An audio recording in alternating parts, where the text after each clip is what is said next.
Now, it was my fault that I didn't get to finally sit down with this one during Halloween, though it premiered back then. I did only get to kind of sit down and watch it a couple of nights ago. It should have been in that string of films I did for the month of Halloween because it's worth it. It's worth it for the Halloween season. I wouldn't say it's worth going to the theaters for, but it is a really interesting take on the whole possession kind of story. It kind of gives me these vibes of Incarnate, which was a film from I want to say 2010 or 2011, I believe.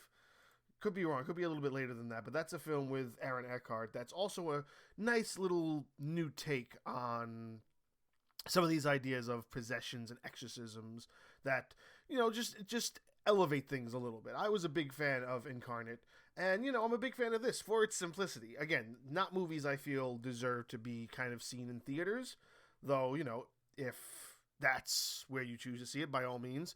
Nothing wrong with going to the theaters to see a horror movie. It's just really tough for me to get there because I feel like I've wasted so much money on bad horror movies in theaters, and I just wasn't sure about this one. However, now after finally sitting down with it, if I was to have seen it in theaters, I wouldn't have found it to be a waste of money. It is definitely missing a lot of things that it could have had that would have elevated it a little bit, but it's still a good story for what it's trying to portray. So the premise is that possessions are at an all-time high, and they had originally closed off the idea of exorcisms. And then because of the heightened possession numbers, like it's almost like a business deal. The numbers are high. We got to go in there and do something about it. So demonic possession is up. So they reopen exorcism schools. And now this is modern day. This doesn't take place in 40s and 50s. This is modern day, church, Christianity. And what they're doing is they're reopening these exorcism schools to teach new priests how to give correct exorcisms to help, those who get possessed by demons. So that in and of itself is a kind of cool idea that they have this sort of school where some possessed people will kind of sit and they can be used as, examples of whether or not they actually are possessed or they have some other sort of mental disability. And this is like kind of that middle ground where they decide what it is that is actually happening. So the main star is an actress named Jacqueline Byers. I don't know who that is. This is, I think, one of her first feature films that came to, I want to say, America. She is very well known in in Canada. She's a Canadian actress. She has been active for many years, but it's nothing that I've recognized. Like, I looked at her filmography. She hasn't been in much, even though she's been involved for almost 20 years. She's only got a couple of movies under her belt and a couple of TV shows, but nothing that I recognize, nothing that is sticking out to me. One of her main roles was a Canadian suspense series. Or actually, it wasn't Canadian. It was called Salvation. I can't remember if it was Canadian or American, but that was her main kind of breakout role, I guess you can say. It didn't last very long from what I read, and it doesn't seem too interesting. I don't really get what the premise is. I think it's something about like an asteroid that's going to hit Earth or something. Not necessarily worth it. And, what I think is the main attraction for her is that at certain angles, she kind of looks like Florence Pugh. So I feel like this is almost similar to another scenario I got stuck with.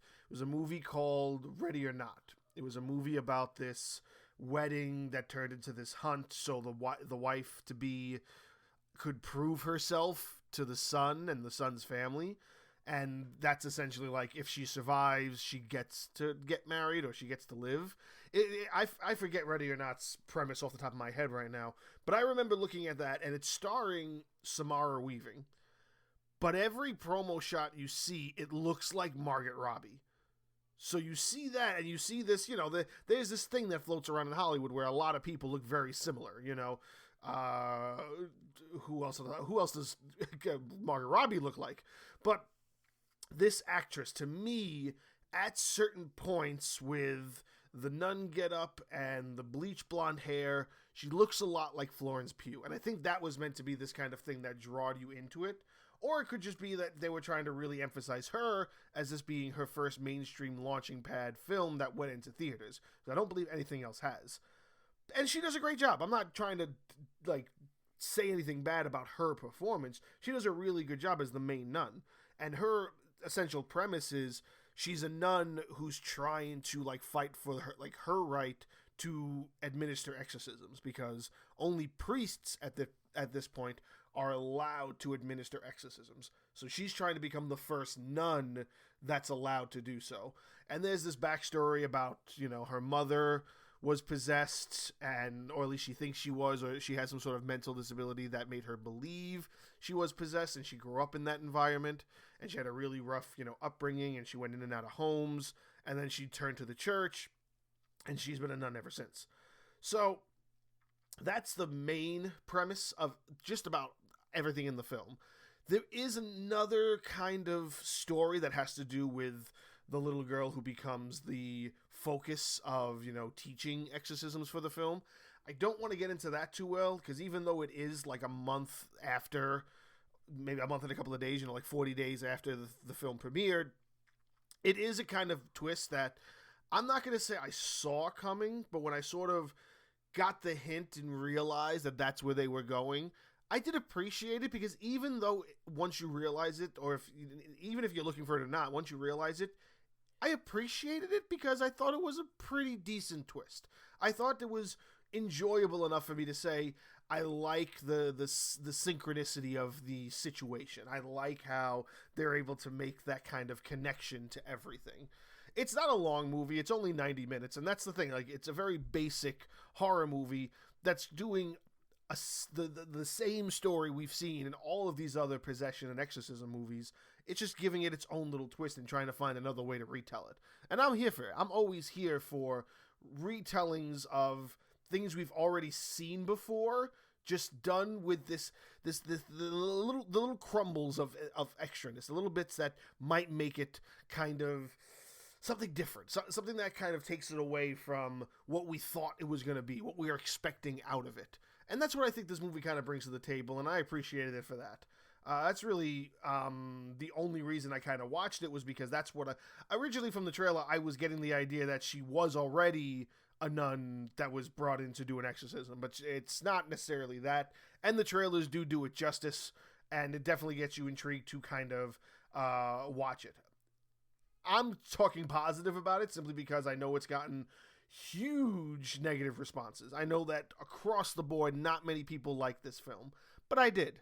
I found it enjoyable, and I felt like some positivity needed to be said about it.